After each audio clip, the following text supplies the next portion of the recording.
and I haven't read any poetry for an awfully long time. So thank you again for having me. So yes, my talk tonight is about a book which has had an extremely long gestation period. It's gone through many incarnations. It began as my PhD thesis in Glasgow back in 2012.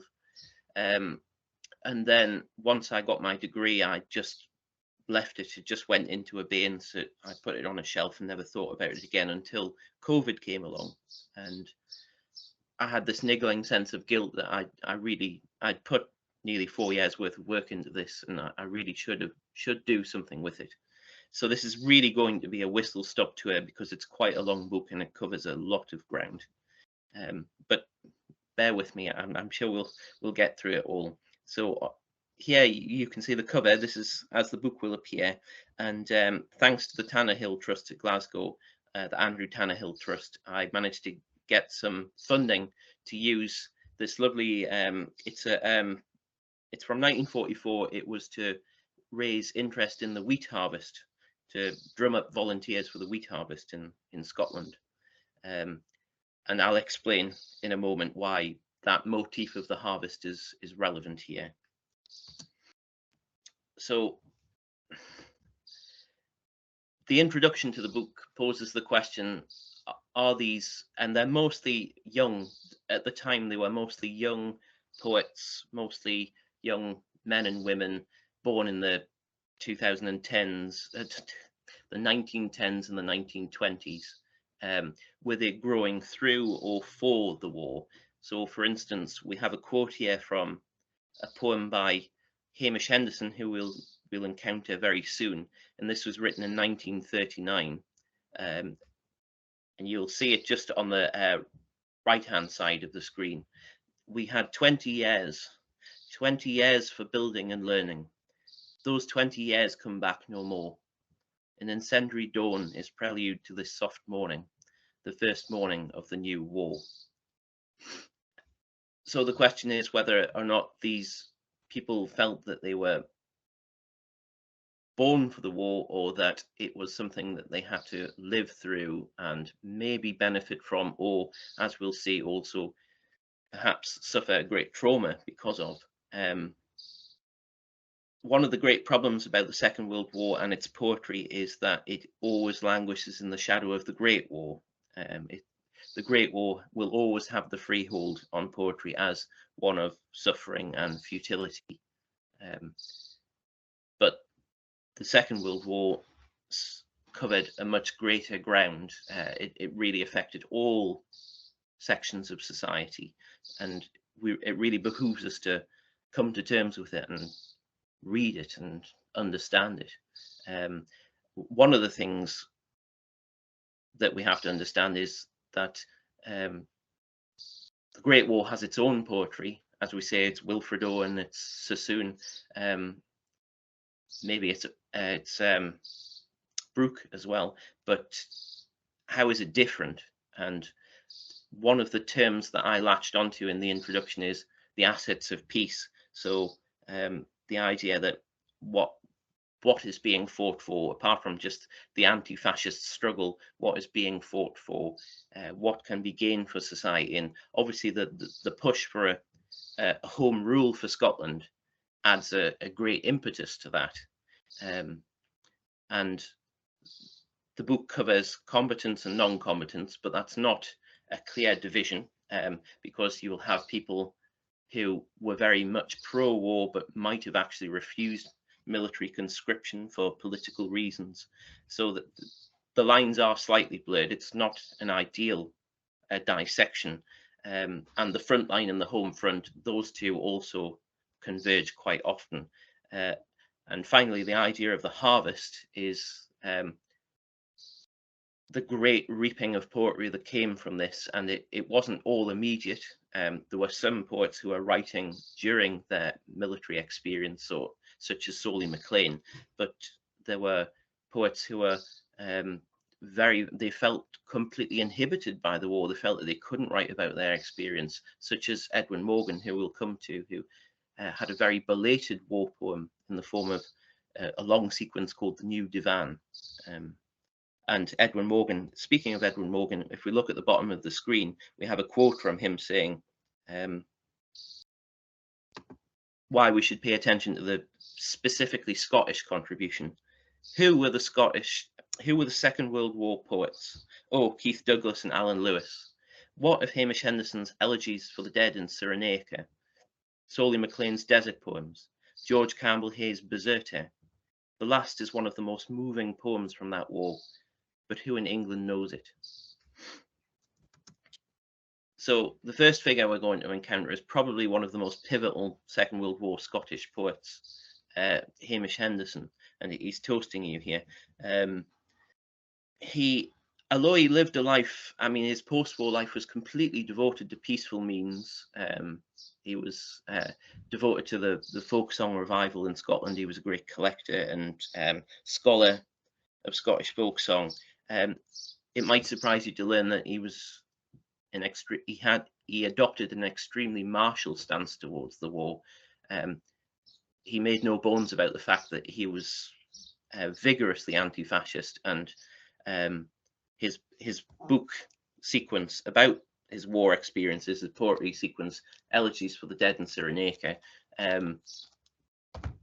chronicles that, and does give a sense. The Seven Dead Germans poem suggests that he was troubled by the humanist dilemma of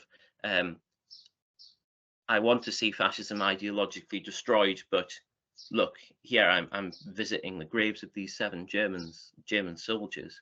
But then in other parts of the poem, he makes it very, very clear that this is something that must be stopped at all costs. So Hamish Henderson, like many of the poets here, were involved in the Desert War and the North African campaign. Henderson was a captain eventually became a captain in the intelligence corps because he was a great linguist. He also in Italy oversaw the drafting of the surrender order of Italy. So he was a man of great achievement as well, not only in his post-war literary life, but also extremely distinguished as a soldier. The next chapter in the book is devoted to perhaps Scotland's most preeminent Gaelic poet, Solly MacLean. Solly MacLean, like Hamish Henderson, was vehemently anti-fascist, but slightly more problematic in the sense that during the Spanish Civil War in 1936, he desperately wanted to take part, he wanted to volunteer, but he couldn't because of the multiple interpretations, but domestic reasons, having to provide those sort of things. So come the Second World War, he felt that this was his chance to fight an ideology that he found so repugnant. And when he originally enlisted, he was with the Royal Corps of Signals, and he was posted to North Africa in late 1941, and he served with the Royal Horse Artillery until he was grievously wounded to his feet during the Battle of El Alamein in November 1942.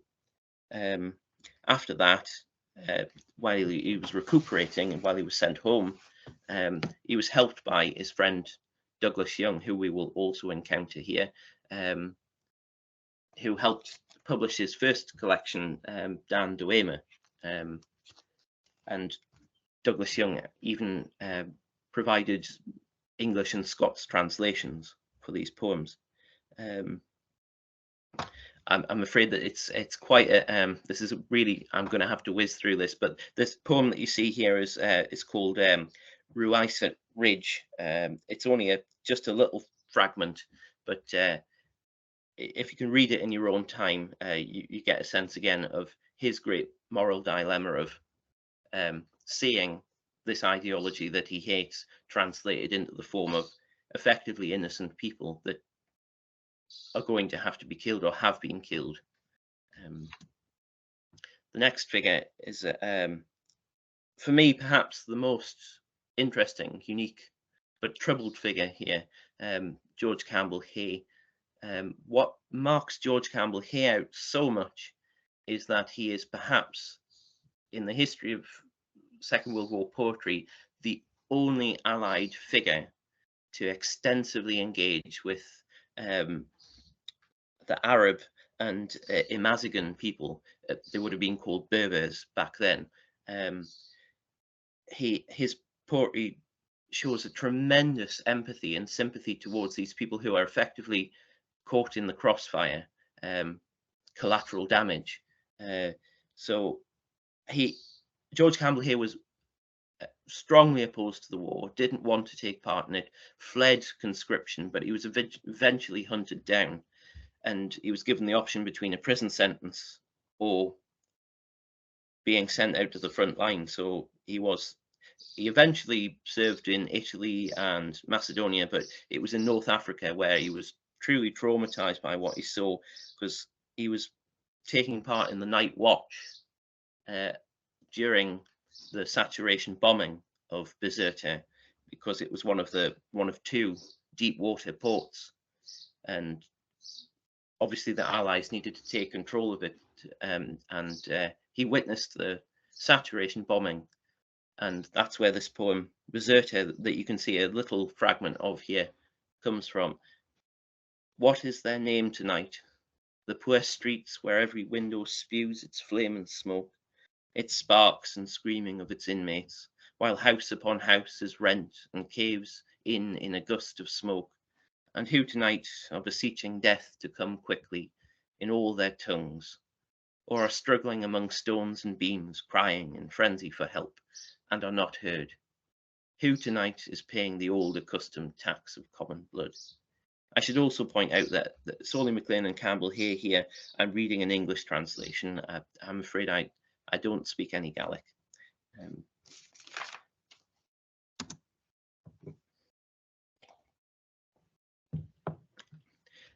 The next chapter in the book, I have two figures together because there are striking parallels between them, in the sense that they're not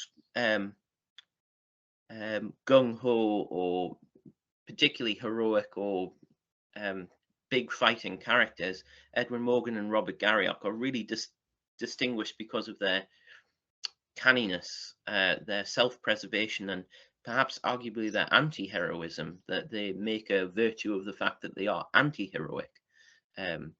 Both were also involved in the North African campaign. Edwin Morgan, who we see on the left, as in his later years, was against the war and originally considered being a conscientious objector, but felt that he really had to contribute, but he didn't want to. He wanted to be in a position where he could be killed, but he couldn't kill anyone.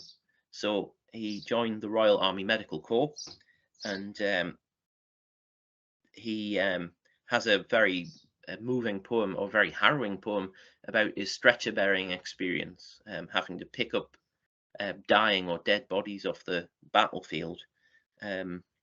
Morgan himself felt he couldn't write about his war experience. He had multiple attempts. He translated Beowulf, and he said that was his war poem. And then in 1977, he published The New Divan, and that became his war poem. And it's deeply inspired and infused by Sufi mysticism and about his experiences in the Maghreb.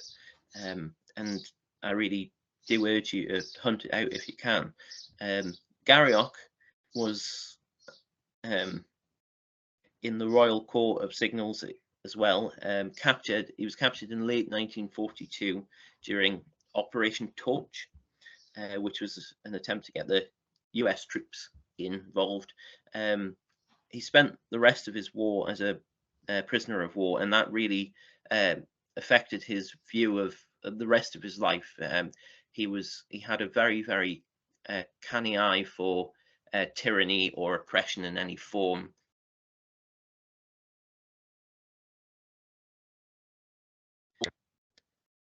We have a little quotation here from one of his most lovely, touching war poems. It's a sort of love poem to his wife called Letter from Italy. Late summer darkness comes, and now I see again the homely plough, and wonder, do you also see the same 7 stars as well as I? And it is good to find a tie of 7 stars from you to me. I'm just going to have to whiz through these people, but the final chapter in the frontline section is devoted to some other poets who perhaps are not of, their war poetry is not of the very top tier, but is still very noteworthy nonetheless. I'll just to save time, I'll just focus on the person who's quoted here. So at the top, Alexander Scott, who actually I have to thank because he formed the Department of Scottish Literature where I got my PhD from back in 1971. Alexander Scott was awarded a military cross. He was not actually sent to North Africa. He saw most of his war out in Europe, and he got his military cross for his role during Operation Veritable, which was the Battle of the Reichswald. And he didn't like to talk about his wartime experience, but it does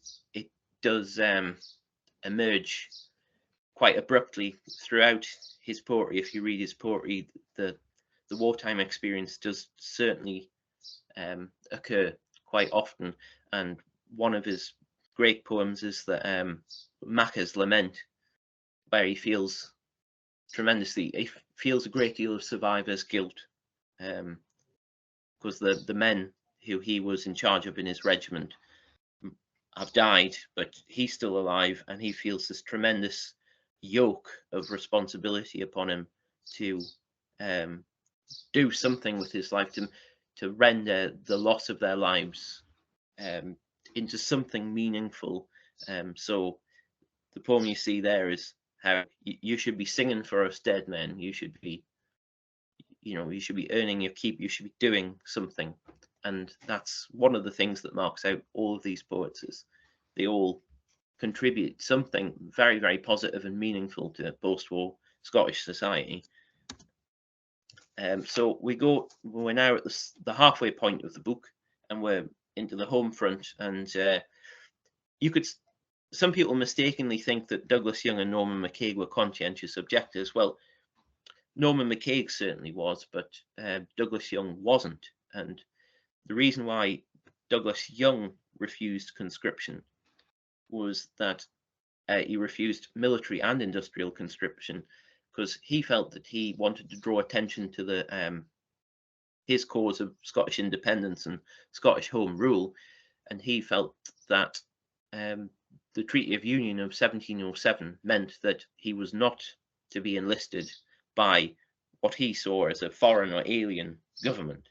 And because of that, he served 2 prison sentences. So did Norman McCaig. Norman McCaig was profoundly anti-war, was profoundly pacifist, but and they both served prison sentences. McCaig was sent to Winchester, and Douglas Young was sent to Stockton.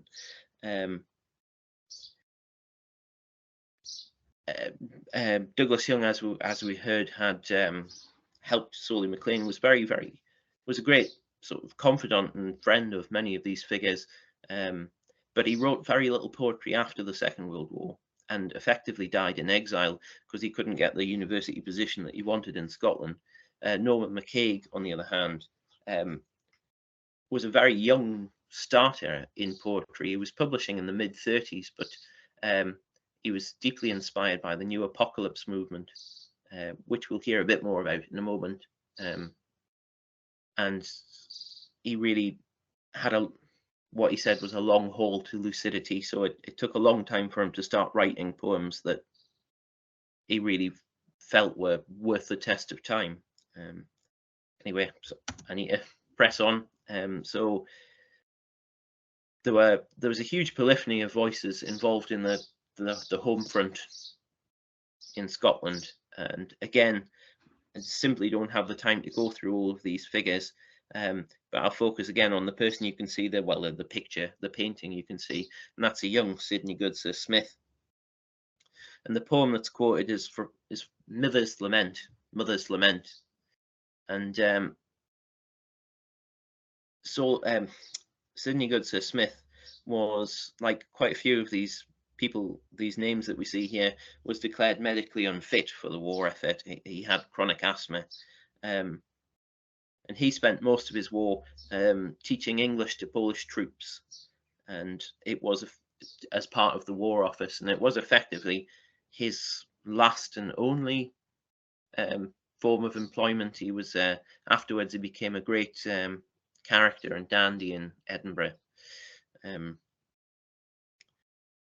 So sorry about this, but I'll have to press on. All of these figures have been roughly of a similar sort of age, but I wanted to also cover some of the contribution of the older generations. And for instance, you've got somebody like William Souter, who died 1943, just midway through the war, and his last collection, I think it's his last collection, was called A Time of Tyrants, which was deeply imbued with his fear of the war and what was happening. But I thought that the two main influences on all the other people I've been talking about were Hugh MacDiarmid and Edwin Muir. MacDiarmid himself came back from the trenches of World War I, with this idea of a Scottish Renaissance. And he's effectively the progenitor of a lot of what we're talking about here.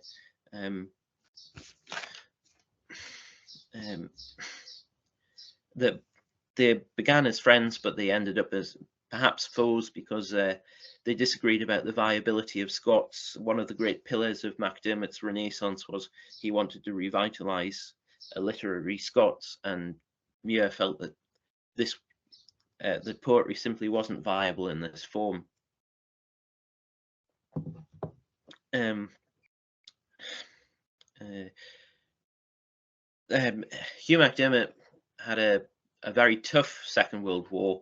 After he was conscripted into a sort of the industrial effort of the war, he was sent to Glasgow from Walsey, the island of Walsey, or the Shetland archipelagos. Sent to Glasgow, where he had to work a really hard labour in Mechan's engineering firm, which was a sort of munitions factory, and he got badly wounded there. And with the intervention of his friend and great supporter, Helen Cruikshank, he got more congenial work as a postal officer for the merchant service.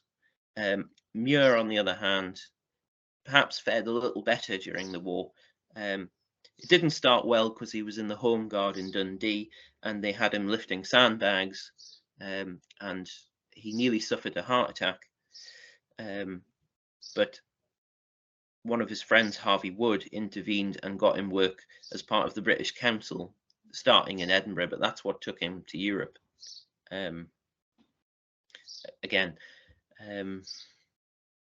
So they're two very, very different approaches, though. Muir's approach is very mytho-poetical, and MacDiarmid's work is very, very, very bluntly bellicose and confrontational and polemical. You can see here, just underneath, on the left-hand side, there's just a little snippet from one of MacDiarmid's Second World War poems. Now, when London is threatened with devastation from the air, I realise horror atrophying in me that I hardly care. So I wish I could give you a more nuanced take on this, but it would take a very, very, very long time. And finally, it might strike you as being rather tokenistic, but I have a chapter on women's poetry of World War II. I know that perhaps in an ideal world we would have something more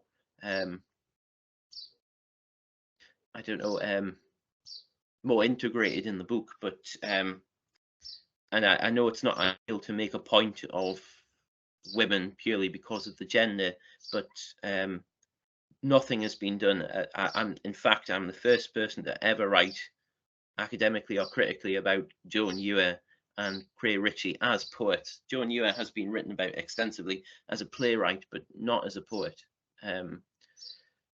So the question is, wartime society changed the roles of everybody, and women filled what were traditionally masculine roles, but it only gave the illusion of a change of, it only gave the illusion of a sort of gender equality. So this chapter goes off in search of what might be women's contribution to war poetry and the war effort. And often these stories are subterranean; they're hidden away. They need to be excavated. And Simon Featherstone, who's was a war literature scholar, said that the definition of what war poetry is needs to be reconfigured and expanded to include women, but to include poems that perhaps might not ostensibly have anything to do with the war. Anyway, I realise that I'm taking up quite a lot of time, so I'll just talk about Joan Ewer. So Joan Ewer is in the on the right hand side. She's sitting in the chair. Joan Ewer was a pseudonym. She was Elizabeth Clark, far better known as a playwright, but wrote a lot of poetry, and very, very challenging poetry. Her work pushes for women's voices to be heard. And during the war, I mean, she had a difficult war experience. A sister committed suicide, and she experienced the war as a housewife, although she rather archly said later on that she was never married to a house. So, but she, the poem at the bottom is about the time. She's also written a long poem about John Knox's toxic treatise about the last blast against the monstrous regiment of women, and that's an amazing performance poem that's well worth reading. But the poem at the bottom is perhaps her most famous, and it's about how women are marginalized, and the language about their achievements is hyperchoristic, it's diminutive, it's we, it's little, it's... So there was this woman, and she had this tiny talent. I call it talent, for things must have a name. She had this talent, and it happened to be death to hide. She knew this empirically because, having the first time tried to hide it, she broke out in a rash. But she was Scots and difficult to convince. So I think I'm going to leave the first half there, and I'll now plough on into my reading. So the image that you can see is the front cover of my first collection, and people say about your first collection or your first novel or whatever you've written that you put your all into it, that everything, all of your experiences cumulatively go into that. It's a big, sometimes can be messy, but it's a splurge. And yes, there's lots of family history in this first collection. But one of the things that when people reviewed it was they said that I was also attuned to inanimate objects, so I'm very interested in giving a voice to inanimate objects or possessions, things like that. So well, see what you think, but I'll just read 3 from this one. My poems are usually very short. This is the opening poem. It's called Dedication. In an underground copy of Lady Chatterley's Lover, a shaky plum inscription. To Renee, my sweet, from France, via the Dunkirk Holocaust, 2nd of the 8th, 1940, Sid. All that way in a kit bag, through panzers and snipers, bullets hitting the water like kingfishers. So this poem's an example of how I use an inanimate object to make a point about someone. It's called Ties. I won't give a preamble, so just Ties. As a policeman, my granddad's ties were clip-on, coming away easy like a salamander tail if someone throttled him. He died suffocated in an open-necked shirt, the victim of his tobacco habit. I borrowed a black tie from my father to attend his funeral. Dad has many black ties. I thank him for the Windsor knot, which I slacken or tighten, like the grip between his hand and his father's. And finally, the poem that you can see on screen, so you can read along with that one, Spinning Plates. I read this once and somebody asked if my mother was offended by this poem, and I said, no, she understands that poetry is, although it draws from real life, it is a work of fiction. Spinning Plates. My mother was mad as Mercury, mad as a silken Disraeli stovepipe hat hiding a gypsum white rabbit. She once told me, the malt talking, I wasn't her firstborn boy. There had been seminal drafts. She said being pregnant was like spinning a bone china plate on the thinnest stick inside you. Breakages were bound to occur. It was a question of which piece could drop intact and roll around on a hardwood floor, its rim ringing with cries. My sister is a wildfiring, an artisan's multicolored plate still a twirl. I am a white canteen saucer, ready to be tanned with tea slops, a cupped palm for spillage. So, fast forward 4 years, and I've got a bit more experience under my belt, and I've ended up I lived in Belgium, in first in Ostend and then in Ghent. The picture on the front of the book is actually Leon Spiliart, and it's that is the Zedek at Ostend. So I lived there with my Flemish partner from 2015 to 2018. And this collection is all about really getting used to that, getting used to just the sheer otherness and the sense of estrangement and difference that I felt being there. So I'll read a little handful from there. This is the opening. One thing I got into the habit of doing was having like prelude poems and coda poems. I'll read the opening poem. They were worried about me, so they got together to say how much I'm loved. There are medieval churches out there that still manage to fend off the rain. It sometimes seems like their future depends on the sale of a few mouldering paperbacks. What I see and what happens are two different countries. I must try to remember this.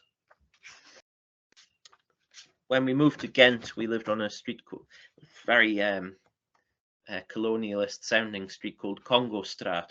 So I wrote a little sequence of poems about that, but I'll just read the final one. We live in tall terraced houses like chests of drawers, empty, filled, locked, or forgotten. Babies are carried in, the dead brought out, and we remain as if we might come in useful. At early dusk, the old sodium streetlights come on like stages of grief, flickering with disbelief. Soon they're surging red with anger, and later people plead beneath them after drunken arguments. Finally, the steady white light of acceptance. It's somehow comforting to know that even if I fail the day, or it fails me, it still passes. So yeah, a lot of the poems were, I was in a deep, I suppose, deep existential funk. And I suppose this poem will show you that. It's we always used to, as a family, used to go on holiday to Donegal in Ireland, a tiny little hamlet called Ballylar in the Fannin Head Peninsula. So this is, and there's a picture taken of me when I was 16, and I was looking at this picture. There's a photo of me, your favourite, 16 years old, taken through a broken sash at the old post office after the rains. I look at my younger self, and he won't meet my gaze. He glances away from the camera, but can't remember what has caught his eye. Perhaps the twisty road to the sea that runs down out of sight and keeps going all the way to this older me.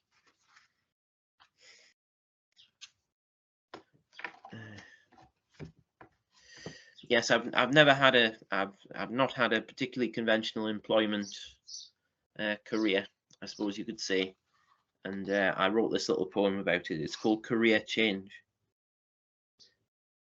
Give up trying to teach, persuade, or influence people about culture, religion, or politics. It's much easier to simply cook for them all. You only need a base flavor to build on. Peel and slice the onion, and notice how you put the stink of it into all their heads. Finally, you'll see on the screen, it's the penultimate poem from the collection, Corner. One thing my father told me in appreciating old buildings was that once upon a time, architects celebrated corners, where streets traded names and the wind turned political, pro or anti, in your face. The prettiest houses stood. If he could have afforded to choose, he'd have lived on the corners of streets in towns unfallen from grace. Today, I'm turning a corner. Its house has curved windows. The stone is solid and rounded, and something to behold. And finally, this is my most recent collection, and this is perhaps the most painful one. I was talking about my Flemish partner before. I met her when I was a second-year student, undergraduate student at Stirling. She was a PhD student. There was a bit of an age gap between us, and we'd been together 14 years. But unfortunately, our relationship came aground during COVID, as so many relationships did. And it's something that I'm still coming to terms with, still processing. This, I suppose, is my swan song about our relationship, because in the lead up, I really thought we were stronger than ever, and I was writing lots of love poetry. So the book is in 3 sections. It's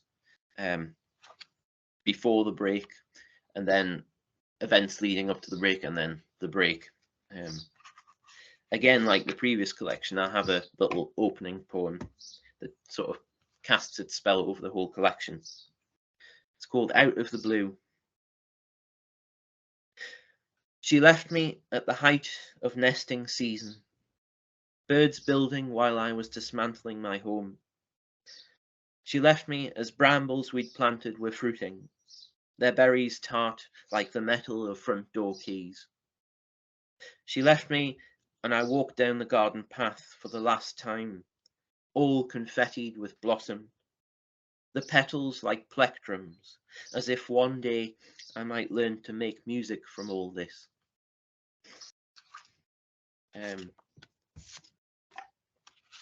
So I'm very interested in architectural details, and this poem's about something that's called a patras plate. It's something that's used to reinforce old buildings. It's also called a wall anchor. It's much simpler to call it that. Anchor. We had a time cutting your hair in lockdown, russet curls all over the patio, left them for the birds in their nests. But it struck me that they all spelled the initial of your first name, S for Steph. How you sometimes see that shape on the side of old buildings, a wall anchor securing a steel beam that gives a spine to a weak edifice, and how you, in your way, go through my life doing the same. And perhaps this is perhaps the most smug love poem I've written. I think it stands up. It's called Circadian Rhythms. Most diaries would have had it blank that day. We woke late. You fed the cat, I the birds. Then we made breakfast together. You had a shower. I had my bath. We read. We worked from home. We went for a walk to see the new fish pass on the river.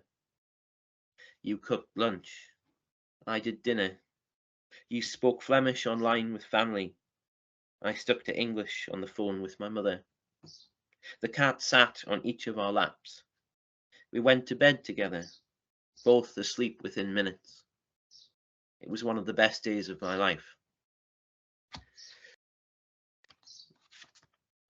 I'm just going to fast forward straight away to the break part. When we were talking about the sort of post-mortem of our relationship, I don't know how I got through those days, but I did. And we always used to like to walk around this beautiful, it's a hunting estate in Alnwick. It's owned by the Duke of Northumberland. It's been owned by him or his family since the Ed Dot. It's called Hulme Park. It's a beautiful part of the world. And we agreed to walk around this park and talk things through. And we were so preoccupied in ourselves that we nearly missed something. The stag. Takes time to keep things amicable.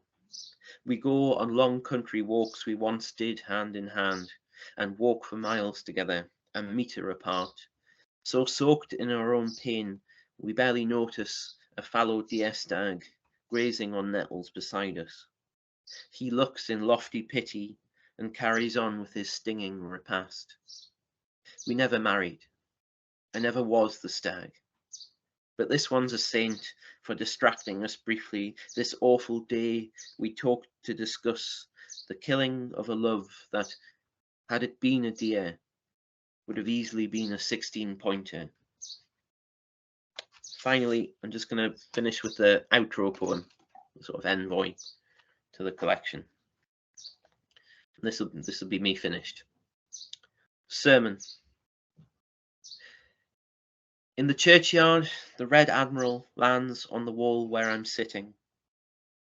It perches with wings closed in a namaste, but the wind keeps prizing it open, like pages in a book before the spine's broken. The stained glass of those wings takes me into the church, where a Bible with its hinges cracked is spread eagled on the lectern at the same old passage. My father attends service here. I asked him what the sermon he just sat through was all about. He'd already forgotten, his brow in a furrow, until it came to him. It was about joy. Thank you very much. Thank you. That's me.